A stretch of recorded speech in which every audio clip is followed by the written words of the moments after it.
Hello friends, welcome to my channel. இன்றைக்கி பார்க்க போகிறது துவரம்பருப்பு வச்சு ஒரு ரெசிபிங்க. 1/2 கப் துவரம்பருப்பு எடுத்துக்கலாங்க. அதை ஊற வச்சிடலாங்க. ஊற வச்ச பருப்பை நம்ம க்ளீன் பண்ணிக்கலாங்க. இது ஊறிடுச்சுங்க. இனி அரைச்சிக்கலாங்க. இந்த சைஸில் இஞ்சி சேர்த்திக்கலாங்க. 2 பச்சை மிளகாய் சேர்த்திக்கலாங்க.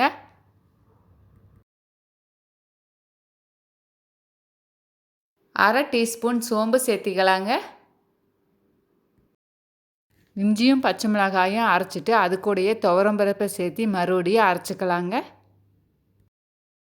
ரொம்ப நைஸாக அரைக்க வேண்டாங்க, கொஞ்சம் கொரகொரப்பாக அரைச்சிக்கலாங்க. ஒரு வெங்காயம் கட் பண்ணி போட்டுக்கலாங்க. கொத்தமல்லி தழை சிறிதளவு கட் பண்ணி சேர்த்திக்கலாங்க.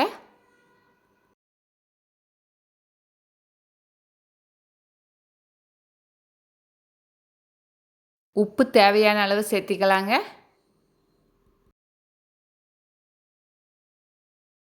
எண்ணெய் காய வச்சு அதில் போட்டு பொரித்து எடுத்துக்கலாங்க.